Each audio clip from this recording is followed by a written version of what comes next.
Boa noite, tudo bem? Eu quero saudar você com a graça e com a paz do Senhor Jesus. E eu desejo sinceramente que você esteja passando bem por tudo isso que a gente está vivendo. Eu desejo realmente que você possa estar aprendendo com o Senhor tudo aquilo que Ele deseja mostrar para você. E eu espero também que você seja instrumento de Deus para compartilhar a sua palavra onde quer que você vá, com quem quer que seja, onde quer que você esteja, em qualquer momento. Lembra que você, para muitas pessoas, é a única Bíblia que ele vai abrir na vida. A Bíblia que essa pessoa vai conhecer não é aquela de capa preta ou de capa colorida, ou seja, qual for a cor da sua Bíblia. Não vai ser a Bíblia que você tem no seu celular, a Bíblia que ela vai conhecer.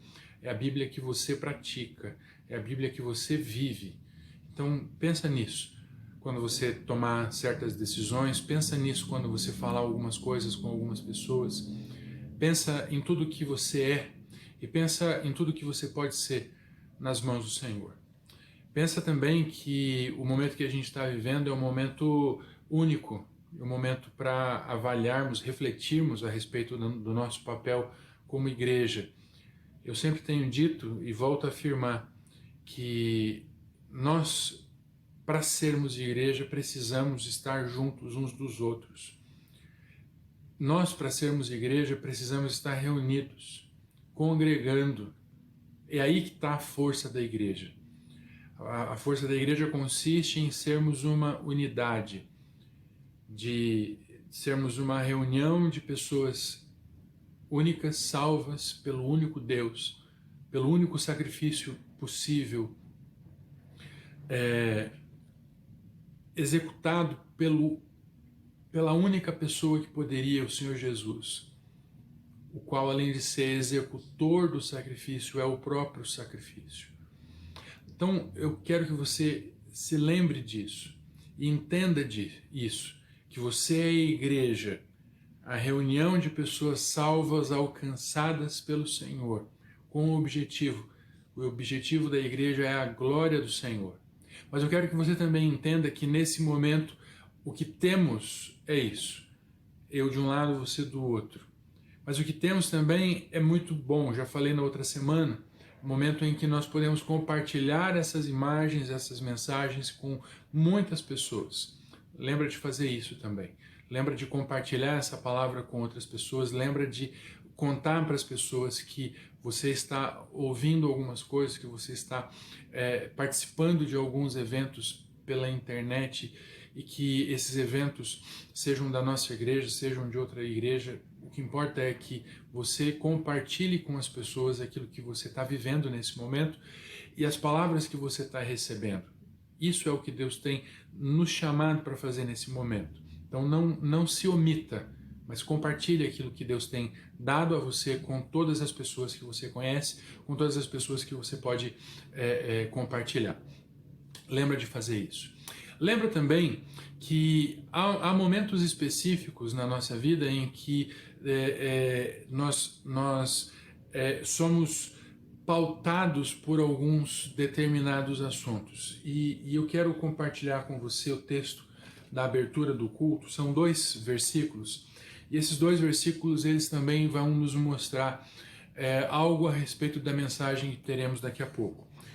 E o primeiro versículo diz assim: Tu não és um Deus que tenha prazer na injustiça, contigo o mal não pode habitar. Salmos 5, versículo 4.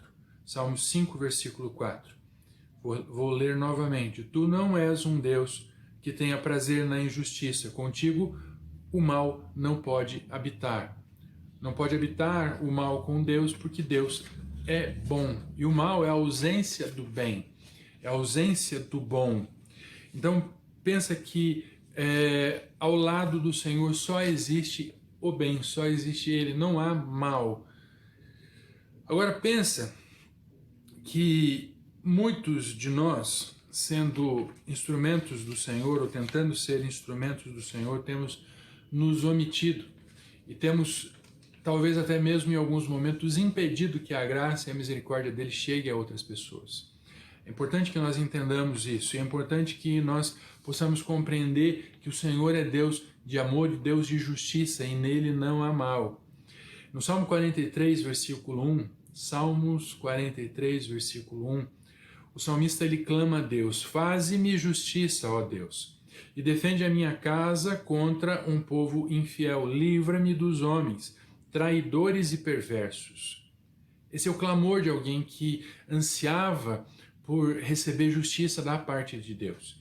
Ele não esperava isso de ninguém mais a não ser do Senhor. Ele não esperava isso de advogados, de juízes, de cortes, de tribunais. Ele não esperava isso de ninguém a não ser do Senhor. Faze-me justiça, Senhor.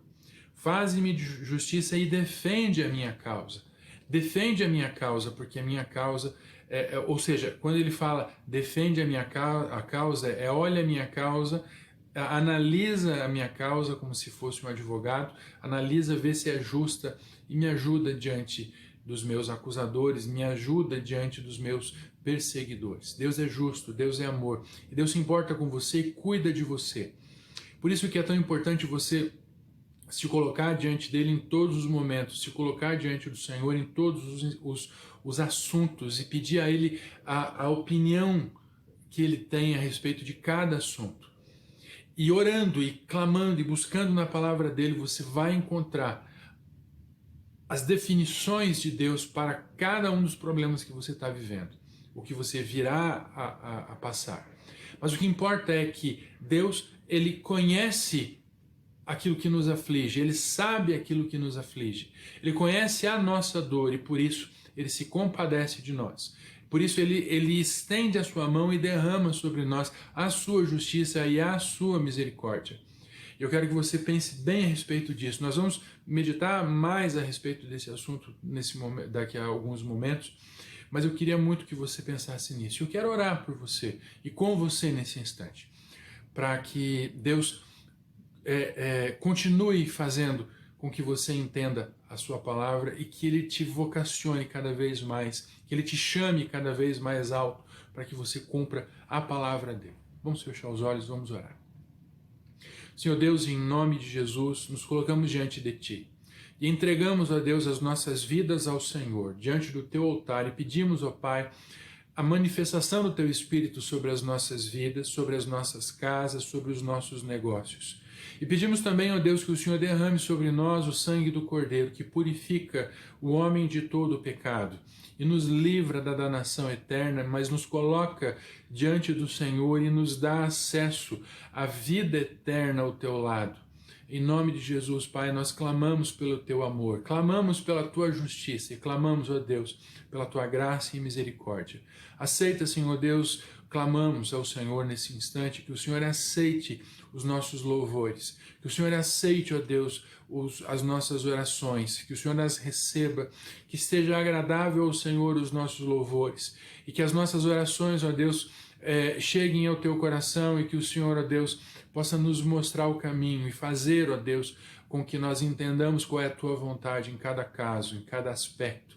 E em nome de Jesus, Senhor, que a Tua graça chegue aos nossos corações e nos purifique. Pai, nós queremos muito pedir ao Senhor também que derrame cura sobre a nossa nação, sobre o nosso mundo. Cura, ó Deus, não só as pessoas dessa infecção, dessa doença que assola o nosso país e o nosso mundo nesse momento, mas cura, ó Deus, de todo mal, cura, ó Deus, de todo pecado, cura, ó Deus, de toda enfermidade.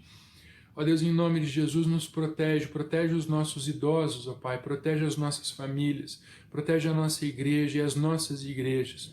E fala, ó Deus, profundamente aos nossos corações e nos mostra qual é a Tua vontade. Nós pedimos ao Senhor isso em nome de Jesus. Amém. E nós vamos cantar agora, nós vamos louvar ao Senhor, vamos fazer chegar aos ouvidos do Senhor os nossos sentimentos, as nossas alegrias, os nossos hinos de louvor e de reconhecimento de quem Ele é, o nosso Deus, de quem é Cristo, o nosso Salvador. Vamos fazer isso, vamos louvar ao Senhor juntos e vamos, dessa maneira, nos tornar um. Não é o que o Senhor Jesus falou naquela oração. Ele falou, Pai, que eles sejam um assim como eu sou um com o Senhor, que sejamos um. Um com o Senhor, assim como Ele é um com o Pai. Que possamos fazer isso e que as nossas vozes cheguem ao coração do nosso Deus. Que mesmo cantando sozinho, talvez, que mesmo cantando cada um no seu lugar, cada um no seu quarto, cada um no seu aposento, que nós possamos celebrar juntos tudo aquilo que o Deus Todo-Poderoso tem para nós. Vamos cantar e vamos louvar o Senhor juntos nesse momento.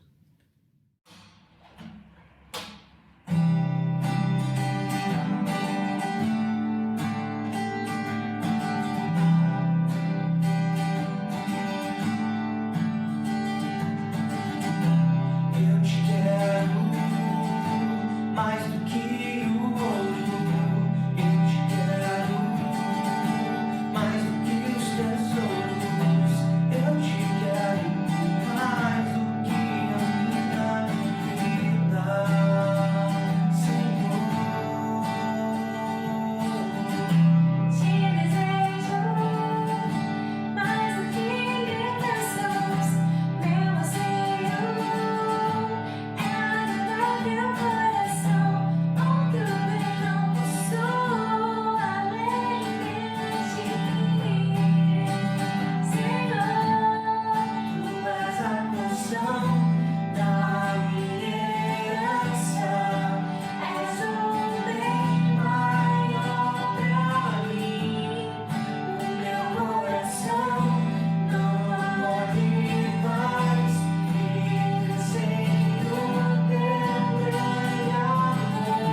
Então, em primeiro lugar, eu quero afirmar para você, o Senhor governa o nosso mundo com justiça, a justiça dele.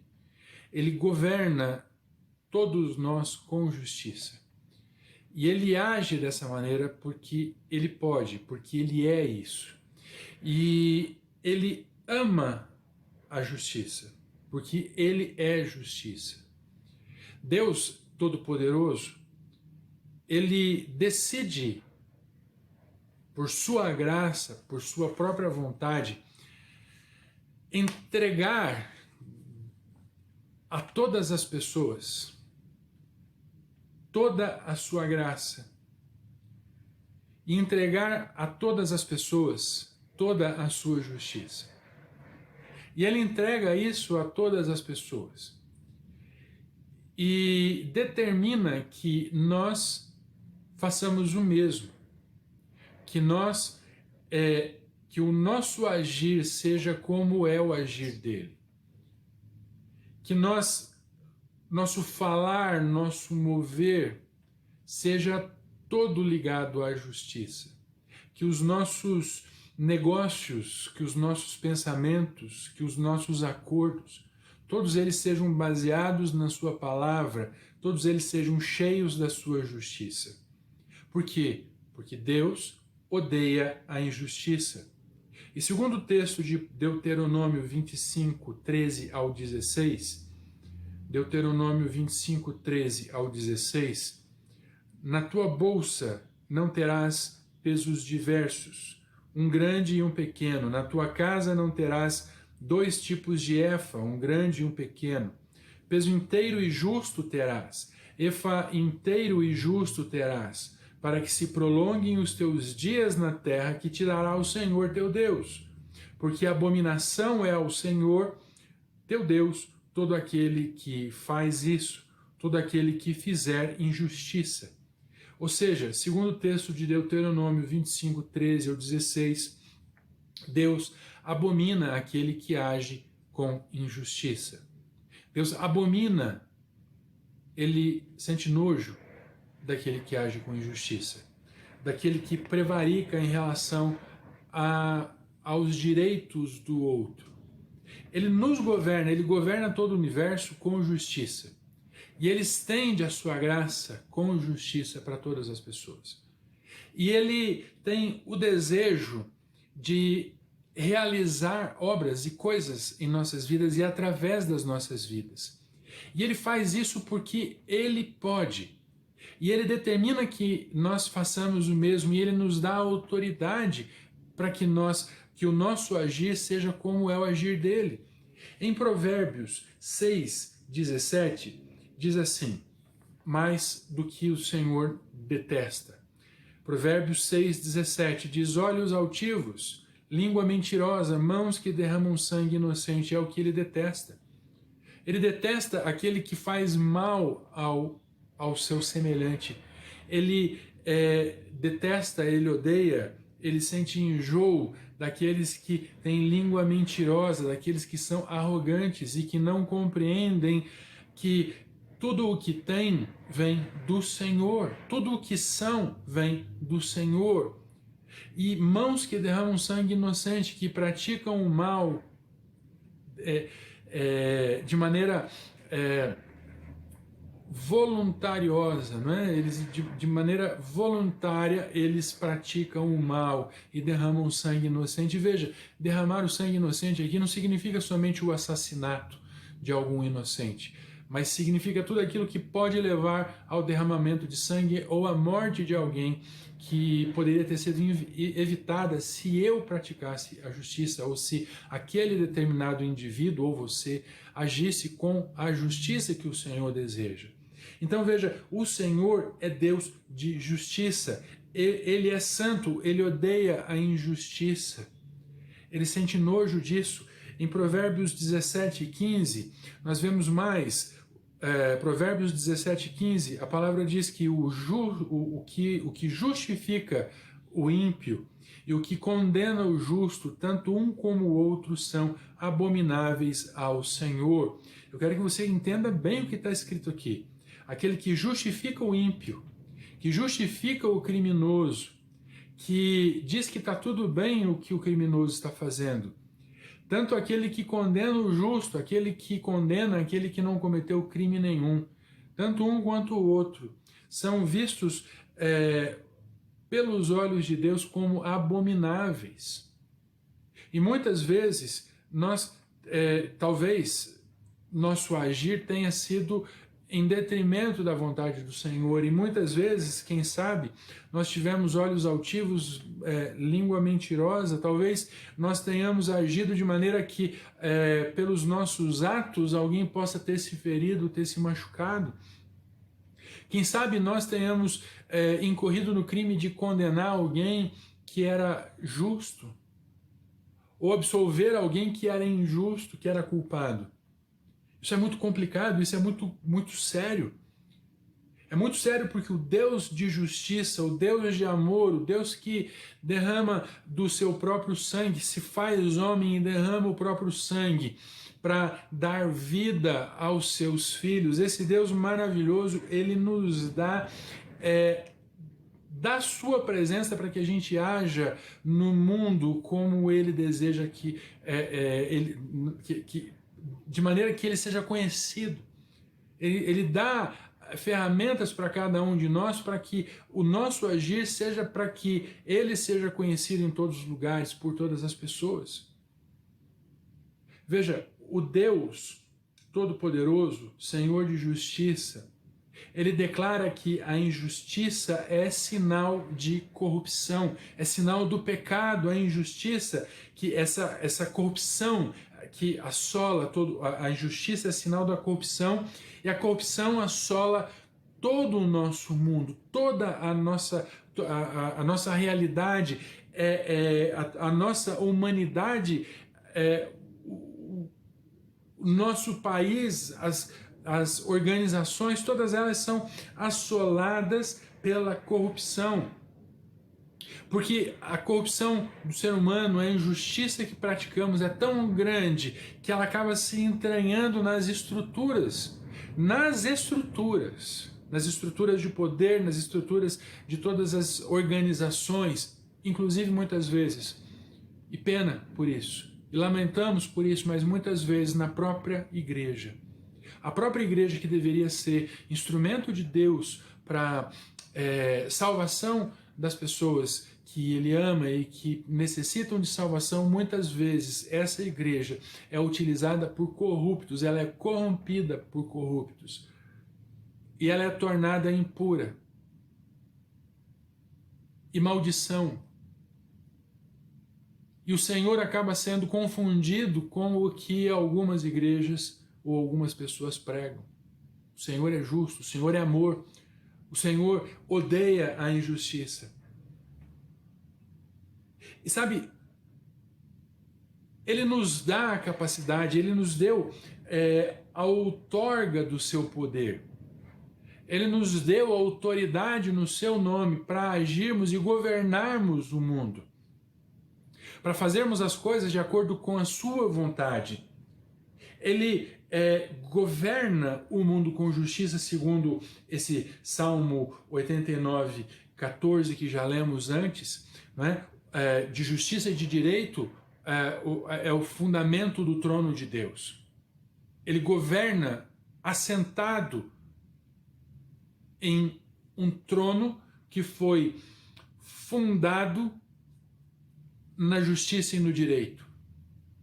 Esse Deus maravilhoso que governa a terra dessa forma delega a nós, seus filhos, delega à igreja a autoridade, delega ao ser humano, a igreja, não a instituição a igreja, mas a igreja, a comunidade da igreja, aos indivíduos que fazem parte dessa comunidade, ele delega a essa multidão de pessoas, a cada um de nós e a todos nós, a autoridade ao termos sido feitos à sua imagem e semelhança, agirmos também com justiça. Ele nos delega e nos ordena para que o nosso agir seja o agir de justiça. No entanto, o que nós vemos, o que nós percebemos é que muitas e muitas e muitas ocasiões, em muitas ocasiões, o nosso agir, o nosso falar não tem sido tal e qual o objetivo de Deus, não tem sido feito de acordo com a vontade do Senhor. E se você olhar o texto, Provérbios 8:15, Provérbios 8:15 e 16, olha lá comigo, Provérbios 8:15 e 16, diz que a religião pura e imaculada para com Deus e Pai é essa: visitar órfãos e as viúvas nas suas tribulações e guardar-se, ou melhor, esse é Tiago 1:27. A religião pura e imaculada para com Deus e Pai é esta: visitar os órfãos e as viúvas nas suas tribulações e guardar-se da corrupção do mundo. Agora, Provérbios 8:15 e 16 diz o seguinte, que por mim reinam os reis e os príncipes decretam justiça. Por mim governam príncipes e nobres, sim, todos os juízes da terra. Veja qual é a vontade de Deus e como ele determina que a sua justiça seja distribuída. Em primeiro lugar, ele determina que a sua igreja pratique a verdadeira religião. E qual é a verdadeira religião? A verdadeira religião é cuidar daqueles que estão passando mal, daqueles que não estão bem, daqueles que estão passando dificuldades. Essa é a verdadeira religião. Nós devemos cuidar dos desprovidos, segundo Tiago 1:27. E segundo Provérbios 8:15, quem governa o mundo, e cada um de nós tem uma parcela nesse governo, tem que governar segundo a sua orientação, porque dele vem a autoridade. Ele diz: por mim reinam os reis e os príncipes decretam justiça. Por mim, por ele, o Senhor. Por mim governam príncipes e nobres, sim, todos os juízes da terra. É dele que vem. Então cada um de nós, a nossa obrigação é a obrigação de agirmos de tal modo que o seu nome seja conhecido, de tal modo que o seu nome seja reconhecido em todos os nossos atos. Como eu falei antes, é necessário que a gente reconheça que o trono do Senhor é estabelecido sobre essa base da justiça, sobre essa base do direito. E é necessário que a gente reconheça que o poder dele é empregado da maneira correta através dos seus servos, de cada um de nós, fará com que o nosso mundo seja cada vez mais digno, fará com que o nosso mundo seja cada vez mais interessante, cada vez mais justo. E assim a gente vai poder ver o amor e o poder do Senhor em todo lugar. E assim a gente vai poder enxergar a mão dele em todos os momentos, em todos os cantos. Se nós fizermos o nosso trabalho, se nós fizermos a nossa parte e entender que fomos delegados por ele. O poder não é nosso, o poder é dele. O poder não é do governante ao qual recebeu o nosso voto, o poder não é do juiz que foi empossado. Ele não tem esse poder, ele está debaixo desse poder e ele executa esse poder. E ai daquele que executa, que age com autoridade e age mal nessa autoridade. Ai daquele que, ao invés de glorificar o nome do Senhor, faz com que o nome do Senhor seja ridicularizado em situações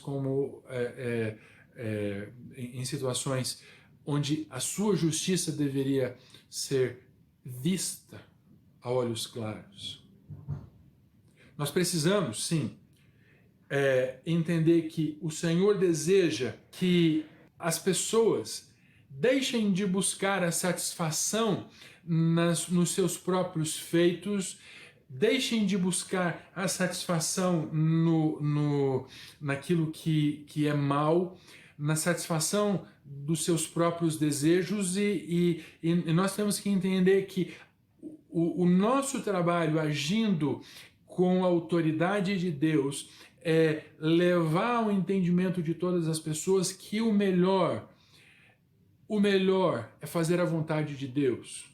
O melhor é agir debaixo da autoridade do Senhor. O melhor é fazer aquilo que está no coração de Deus. O melhor é a gente, ao invés de tentar se alegrar, se encher com aquilo que não é nosso, o melhor é a gente buscar a satisfação de todos os nossos desejos, de todas as nossas vontades, naquele que tem tudo, que é o Senhor. Ele deseja que a nossa alegria esteja nele. Ele deseja que o nosso contentamento esteja nele. Ele deseja que a justiça dele, no seu nome, seja levada a todas as pessoas. E dessa maneira que o nome dele seja conhecido para que todas as pessoas possam desfrutar da mesma coisa que nós desfrutamos. Por isso que é tão importante nós entendermos que Deus odeia a injustiça. É tão importante nós entendermos que Deus é justiça. E por ser justiça, Ele ordena que nós, que o conhecemos e que vivemos debaixo da sua autoridade, façamos o mesmo. Como que vamos fazer isso? Como vamos fazer, como vamos agir com justiça? Em primeiro lugar, buscando o poder nele, o poder dele.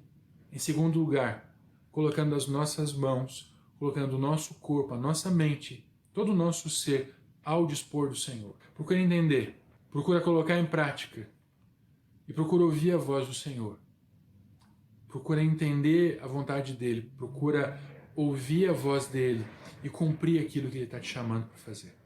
Não haja com injustiça, mas seja instrumento da justiça de Deus. E entenda que a justiça do Senhor, ela só opera porque Ele ama, porque Ele nos ama, que Ele derrama sobre nós a sua justiça. Então, em segundo lugar, nós precisamos compreender que por sermos delegados de Deus, instrumentos do Senhor, onde nós vivemos, por sermos cada um de nós instrumento da justiça de Deus, nós somos encarregados de agir, de administrar a justiça de maneira correta. Administrar aquilo que o Senhor derrama e entrega a todas as pessoas de maneira correta, onde quer que estejamos. Muitas vezes nós pensamos a respeito da aplicação da justiça algo relacionado somente ao mundo jurídico e não tem nada a ver com isso. A justiça vai muito além disso.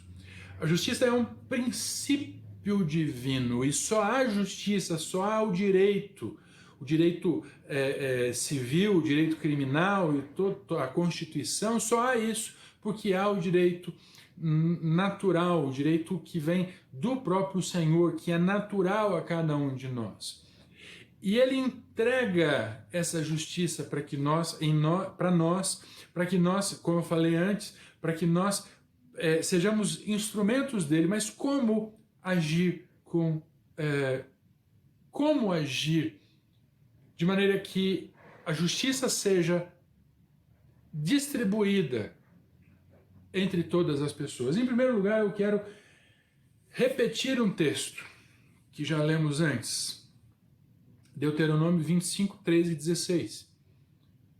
Diz que na tua bolsa não terás pesos diversos, um grande e um pequeno. Na tua casa não terás 2 tipos de efa, um grande e um pequeno. Peso inteiro e justo terás, efa inteiro e justo terás, para que se prolonguem os teus dias na terra que te dará o Senhor teu Deus. Porque abominação é ao Senhor todo aquele que faz isso, todo aquele que fizer injustiça. Então veja, mais uma vez, eu leio esse texto, porque nele a gente encontra, nele a gente consegue entender qual é o princípio da distribuição daquilo que o Senhor nos entrega. ele fala que nós devemos entregar de maneira igual e integral tudo a todas as pessoas. Nós devemos, justiça, em outras palavras, justiça, a justiça de Deus é entregar o que é devido às pessoas. Justiça é a administração correta da lei de Deus. Isso é justiça. E nesse texto também há um ponto que a gente vai olhar novamente, mas eu quero ressaltar ele nesse instante. Deus odeia aquele que engana para enriquecer-se. Volto a falar. Deus odeia aquele que engana o outro, a sua criatura, a criatura do Senhor, para que ele enriqueça. Deus odeia isso. Deus odeia aquele que age com injustiça, que age com engano para encher os seus bolsos com tesouros, sejam eles quais forem. Deus odeia. Literalmente, Deus odeia. E em relação à distribuição das coisas que Deus nos oferece, é muito, muito importante entender que a Bíblia fala a respeito de justiça, e fala a respeito de justiça social, e fala a respeito da maneira como os ricos deveriam tratar os pobres, fala a respeito da partilha dos bens econômicos, fala a respeito de como deve ser empregada ou como deve ser distribuída a educação formal mesmo, fala a respeito disso. Nós vemos, por exemplo, que as crianças elas eram ensinadas, deveriam ser ensinadas desde pequenas a entenderem o amor de Deus, a entenderem a graça de Deus e caminhando com seus pais, com os adultos da confiança da família, elas iam aprendendo dia após dia como agir com justiça, como agir segundo os planos e os propósitos de Deus. A Bíblia nos mostra a respeito da maneira como a política deveria ser exercitada, como os problemas cotidianos deveriam ser resolvidos e como as oportunidades deveriam ser compartilhadas com a comunidade. A Bíblia fala a respeito disso. O Antigo Testamento está cheio disso. O Novo Testamento também está cheio de textos que falam a respeito disso, da justiça de Deus e da aplicação comunitária da justiça de Deus, de como deveríamos entregar a justiça para as pessoas.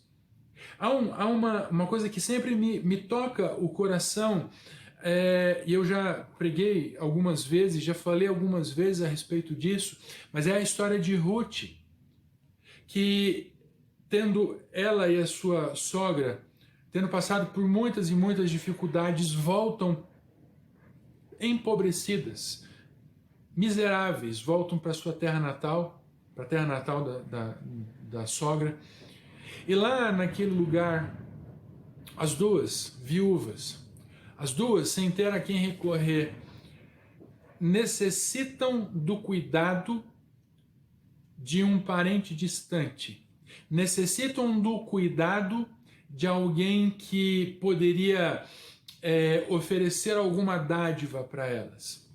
E um dos momentos marcantes dessa história, você pode encontrar esse texto, essa história no livro de Ruth. Você vai encontrar o seguinte, que a sogra manda a sua nora ir até o campo do seu parente distante e lá no campo do seu parente distante recolher o que sobrava da colheita dos grãos. E eles recolhiam aquilo e ensacavam aquilo e levavam para casa e dali eles tiravam o sustento.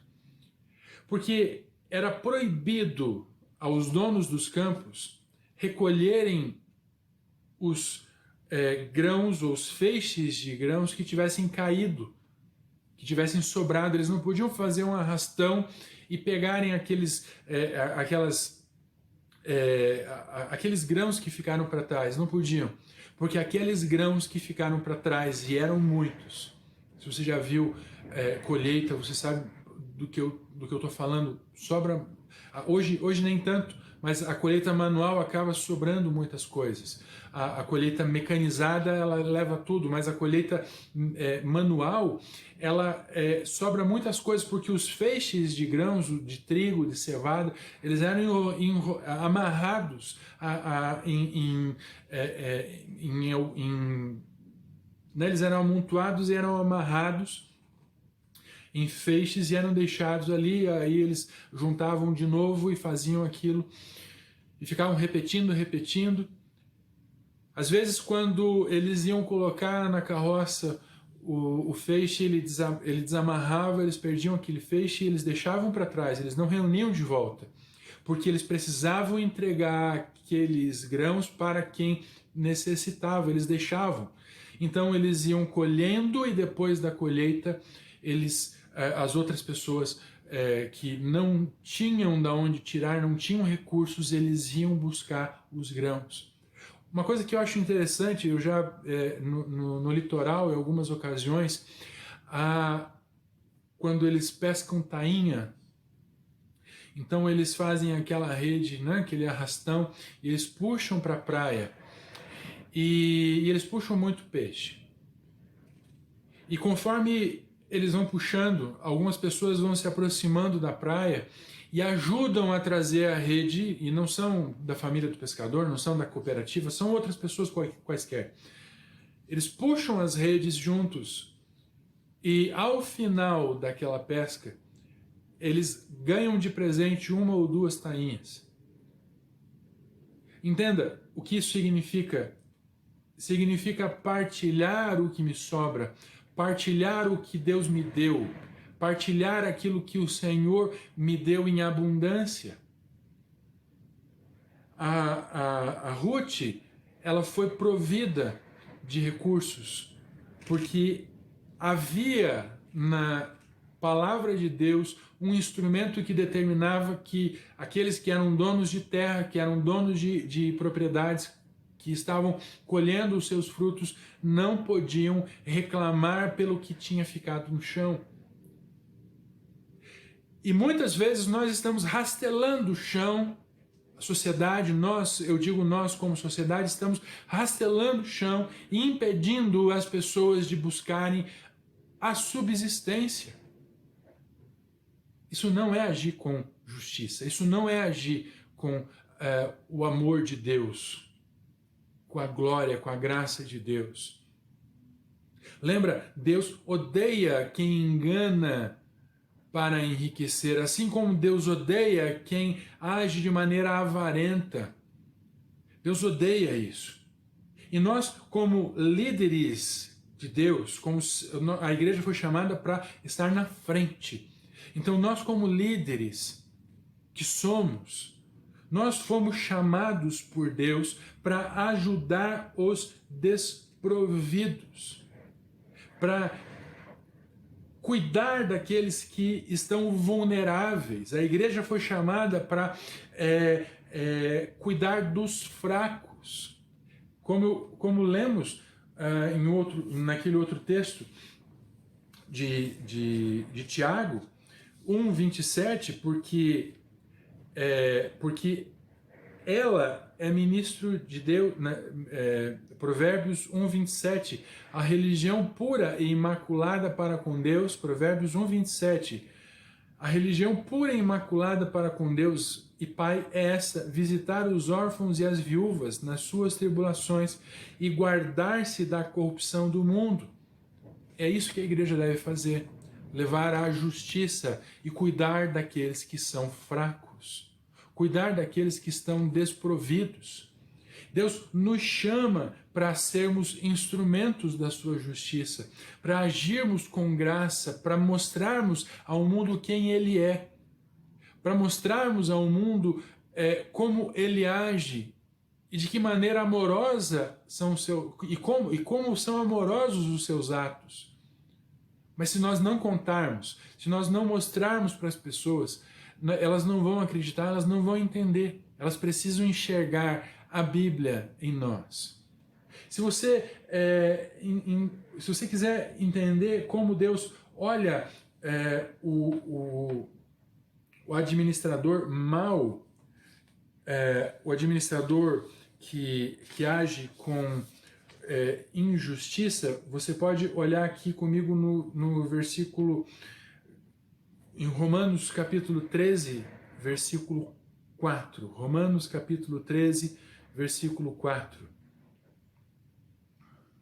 Olha que Deus, como Deus encara o administrador como seu agente no mundo. Porque ela é ministro de Deus para teu bem, mas se fizeres o mal, teme, pois não traz debalde a espada, porque é ministro de Deus e vingador para castigar o que faz o mal. Essas são as autoridades que Deus separa, que Deus outorga poder. E muitas vezes a igreja ela é fustigada pela autoridade do Estado porque ela se omite.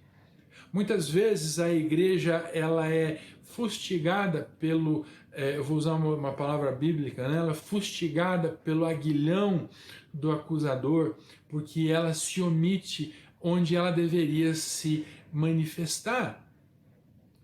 Então veja, a igreja ela é incumbida do papel de administrar graça e justiça no mundo. E quando a igreja, quando nós indivíduos, individualmente, não agimos segundo o propósito de Deus e não distribuímos a graça do Senhor, muitas vezes ele permite que o mundo venha sobre nós. E ele permite muitas vezes que o mundo derrame sua ira sobre as nossas vidas. Agora, se você prestar atenção em Tiago, capítulo 2, versículo 8,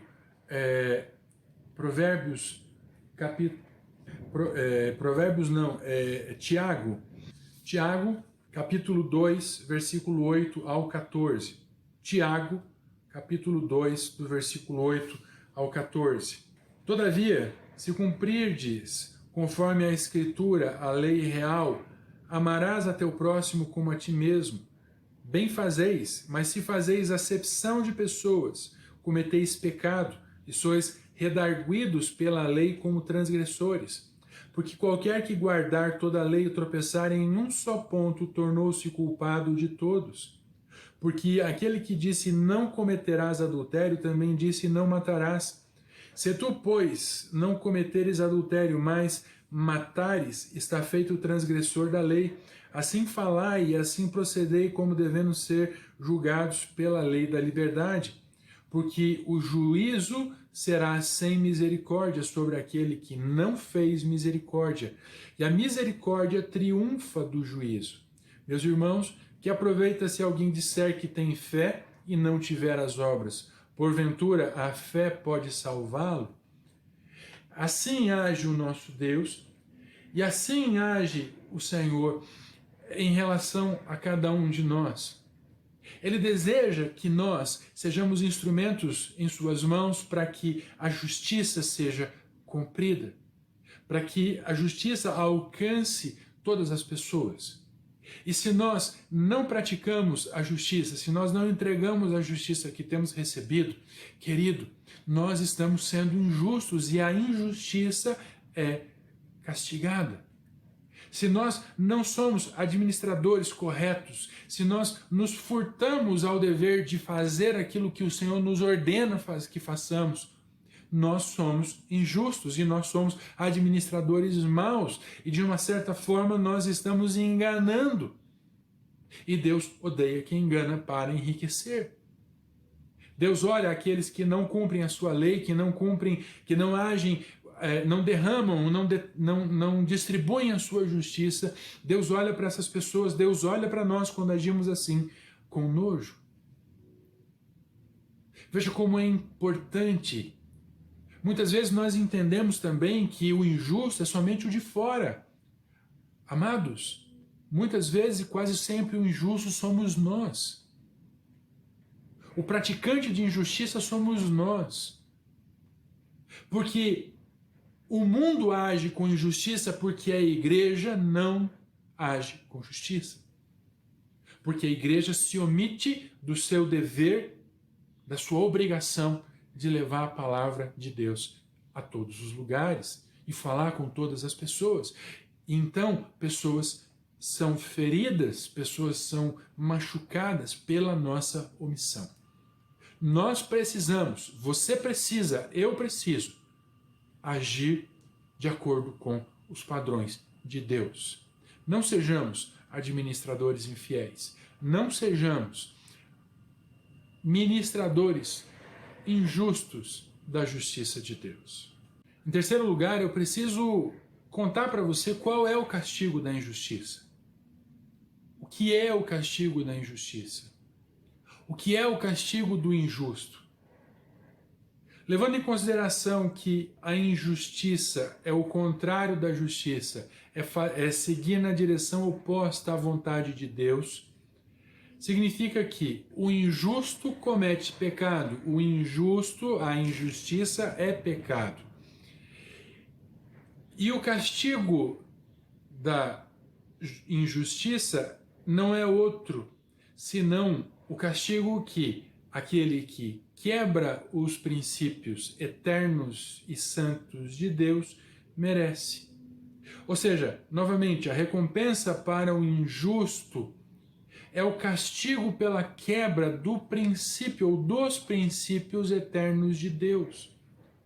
O castigo do injusto é o castigo que recebe aquele que quebra os princípios eternos, justos, puros e santos do Senhor. Aqueles princípios que o Senhor deseja que a sua criatura pratique. E aonde que eu vou encontrar isso?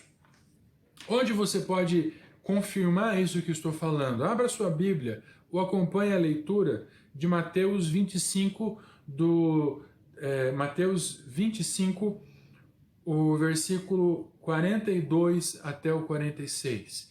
E a palavra diz assim: porque tive fome e não me destes de comer, tive sede e não me destes de beber, sendo estrangeiro não me acolhestes ou recolhestes, estando nu não me vestistes, e enfermo e na prisão não me visitastes.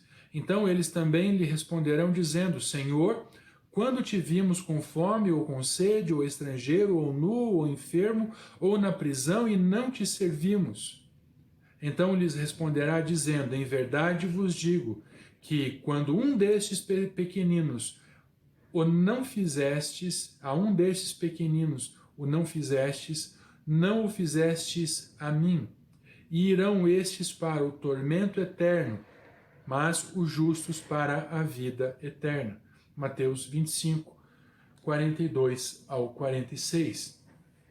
Esse é o castigo para o injusto. Esse é o fim daquele que pratica injustiça. Esse é o fim daquele que, para aquele que promove a discórdia, promove o engano, aquele que se afasta da vontade de Deus. Mas aquele que, segundo o próprio texto, aquele que pratica a justiça, aquele que não se furta ao fazer a justiça, esse é abençoado por Deus e esse segue para a eternidade ao lado do Pai. Então veja, o quanto é importante, o quanto tem que ser intencional, os teus atos têm que ser intencionais em propagar, em anunciar, em manifestar a graça, a misericórdia e a justiça de Deus.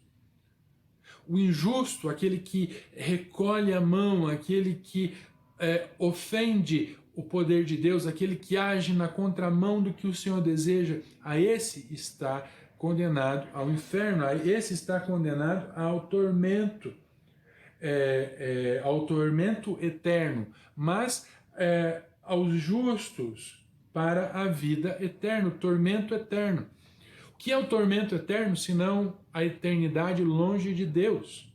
Tormento eterno é a eternidade longe de Deus. E o que é a vida eterna, senão estar ao lado do Pai, eternamente? Ele é a própria vida. Ele é a própria vida. E nós, como instrumentos de Deus, temos que levar a justiça de Deus a todas as pessoas. Por isso é tão importante que eu e você tenhamos em mente o que precisamos fazer e como precisamos agir. Nós precisamos agir segundo a vontade do Senhor. Eu queria que você pudesse ler comigo Romanos 1, 29 ao 32. Romanos 1, 29 ao 32. Estando cheios de toda iniquidade, fornicação, malícia, avareza, maldade, cheios de inveja, homicídio, contenda, engano, malignidade, sendo murmuradores, detratores, aborrecedores de Deus, injuriadores, soberbos, presunçosos, inventores de males, desobedientes aos pais e às mães, nécios, infiéis nos contratos, sem afeição natural, irreconciliáveis, sem misericórdia, os quais, conhecendo o juízo de Deus, que são dignos de morte, os quais tais coisas praticam, não somente as fazem, mas também consentem aos que as fazem. Veja que esse castigo, o castigo que mencionei antes, o castigo eterno, o tormento eterno da eternidade longe de Deus, ele não somente está destinado àqueles que praticam, mas também àqueles que permitem, aqueles que se omitem, aqueles que não falam o que está acontecendo. Então nós precisamos tomar atitudes, nós precisamos tomar atitudes decisivas, nós precisamos agir, nós precisamos falar, nós precisamos contar para as pessoas o que o Senhor tem feito, o que o Senhor tem realizado. E nós precisamos contar para as pessoas o que é a verdadeira justiça de Deus. Porque se nós nos omitirmos, nós incorremos também em pecado. Há uma solução para isso, que é a salvação em Cristo Jesus, que é o entregar-se ao Senhor. O castigo para a injustiça é o tormento eterno, mas a solução, a justiça aplicada sobre aquele que é injusto e se reconhece injusto e se rende aos pés de Deus, é a salvação em Cristo. É o reconhecimento, se ele reconhece que agiu mal, se ele reconhece que tomou decisões erradas e que não glorificaram ao Senhor e que já agiu com rebeldia, se ele se entrega ao Senhor, ele recebe a cura, ele recebe a salvação. Em Marcos 2:17, o Senhor Jesus fala o seguinte: e Jesus, tendo ouvido isso, disse-lhes: os sãos não necessitam de médico, mas sim os que estão doentes. Eu vim chamar os justos, mas sim, eu não vim chamar os justos, mas sim os pecadores ao arrependimento. Então veja, há salvação, há solução para a injustiça, há solução para o injusto. O injusto precisa, nós precisamos reconhecer a nossa injustiça, nos colocarmos diante de Deus, clamarmos pela sua misericórdia e Ele nos recebe, Ele te recebe, Ele acolhe você ao seu lado. Ele não deseja que você esteja longe dele, ele não deseja que ninguém fique longe dele, pelo contrário, ele quer que todos estejam ao seu redor. Por isso ele ministra a sua justiça, culpa a injustiça, penaliza e executa o injusto, mas ele oferece a cada um a oportunidade de se redimir. E a única forma de redenção é em Cristo Jesus. E ele entregou a sua justiça, ele entregou a sua graça plenamente a todas as pessoas. Então entenda, o Cristo perfeito e puro, tornou-se o sacrifício para livrar o pecador do seu destino. O Cristo perfeito e puro, santo, Deus Todo-Poderoso, tornou-se homem, fez-se pecado mesmo não tendo pecado, e entregou-se como sacrifício puro e aceitável pelo nosso pecado, pela nossa delinquência, para livrar o pecador do seu destino, para me livrar do meu destino. Veja o quanto é gracioso o Senhor, o quanto é gentil o Deus Todo-Poderoso, que entrega a cada um de nós a oportunidade, a oportunidade de receber vida e vida em abundância. O maior ato de justiça foi praticado para que o maior ato de injustiça fosse apagado. Você é instrumento de Deus. Você é agente de Deus.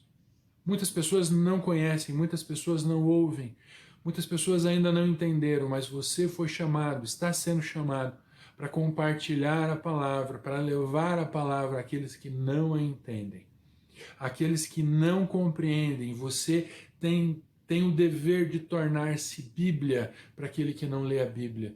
Você tem o dever de tornar-se instrumento de Deus para alcançar aquele que não foi alcançado.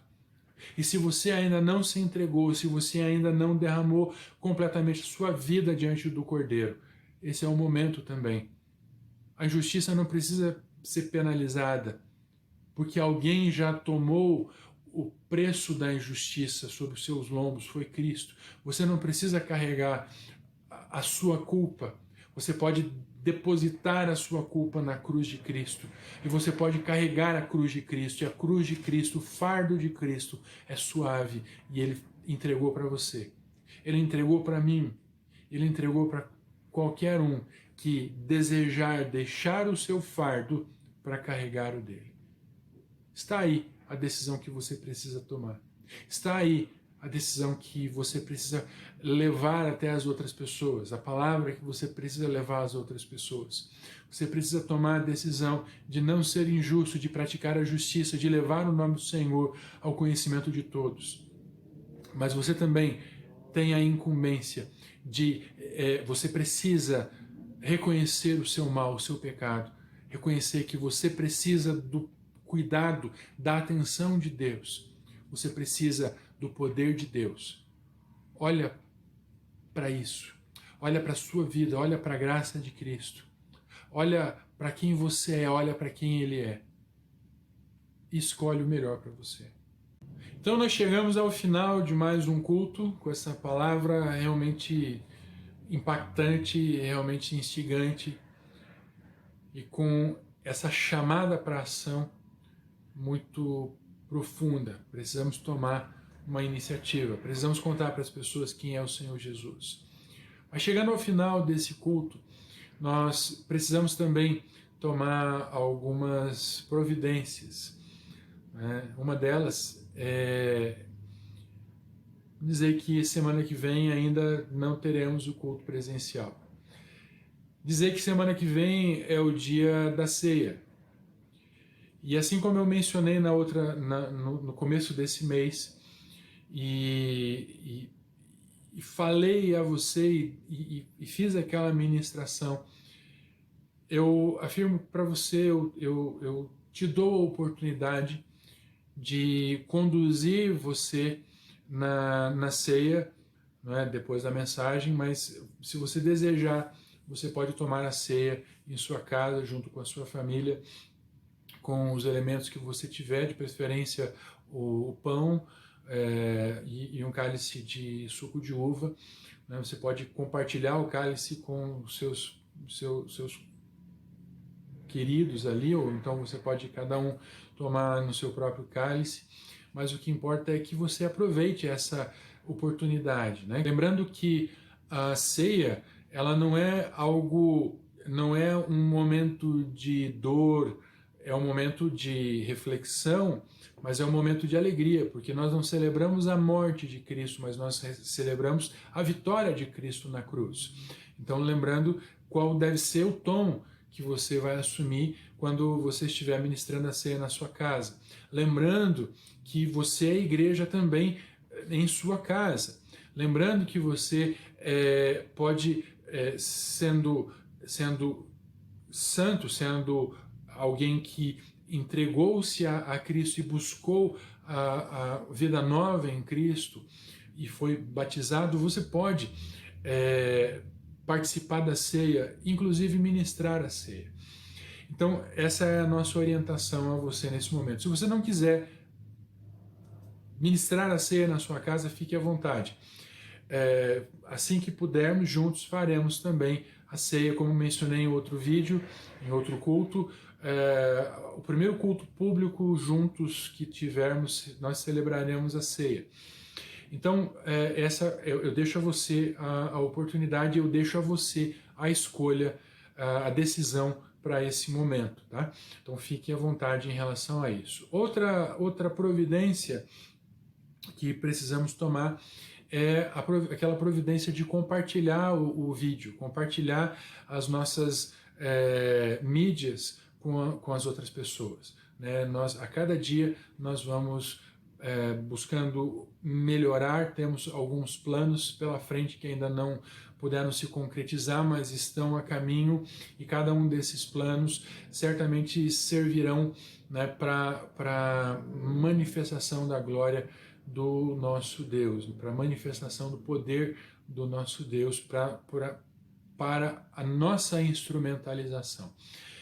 Então, outra coisa que eu gostaria que você prestasse atenção é nas nossas mídias sociais. Eu gostaria que você pudesse compartilhar as mensagens e os trabalhos que a gente está divulgando, as músicas, tudo aquilo que a gente está produzindo. É bastante interessante que de maneira evangelística você compartilhe isso com outras pessoas. É importante que você faça isso, é um instrumento que Deus nos tem dado, é algo importante que pode impactar a vida de muitas e muitas pessoas. Não perca tempo, né? Não perca tempo e não perca a oportunidade para fazer isso. Eu gostaria muito que você fizesse. Ao final, você vai encontrar ali um frame com as marcas, os endereços das nossas mídias. Procura entrar em todas elas, procura compartilhar com outras pessoas aquilo que o Senhor tem repartido com você. Em terceiro lugar, eu gostaria muito que você pudesse encerrar essa mensagem, encerrar esse culto, orando uns com os outros, dando mãos, ministrando uns aos outros. Isso faz parte da autoridade que Deus tem dado a você como ministro, como servo dele, como santo, como filho dele. Ele te deu todas as heranças, todo o direito à herança que todos os outros filhos têm. Então você tem todas as oportunidades e todas as autorizações para agir em nome dele. Então não se omita nisso e seja bênção na vida da sua família, tá certo? Deus abençoe você. Nesse momento eu vou encerrar o culto com a bênção apostólica, mas o encerramento é na sua casa, junto com seus filhos, junto com a sua família, tá certo? Então, que o amor do Deus Pai Todo-Poderoso, a graça e a misericórdia de Cristo Jesus, o Salvador, a comunhão e a consolação do Espírito Santo esteja sobre todos nós que somos Igreja do Senhor e sobre toda a igreja que se reúne ao redor do mundo, em nome de Cristo. Amém. Amém. E amém. Deus abençoe você. Tenha uma semana cheia e rica na presença do Senhor, cheia de vitórias, cheia de oportunidades, cheia de alegrias. Deus te abençoe. Jesus, seja o centro da minha vida, do início ao fim. Toca-me como brasas do altar, consuma-me. Incenso, libere o seu fogo, eu vou queimar sem fim.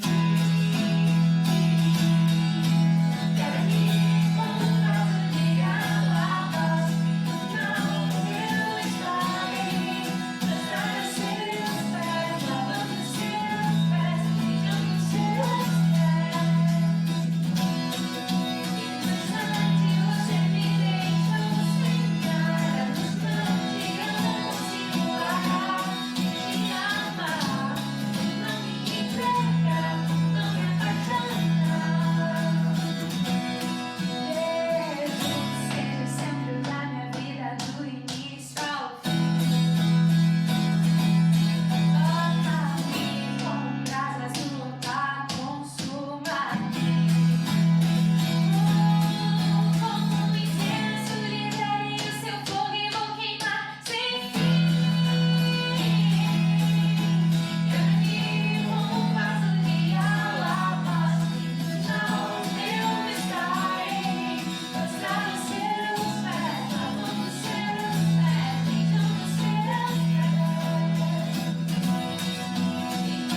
tão bom.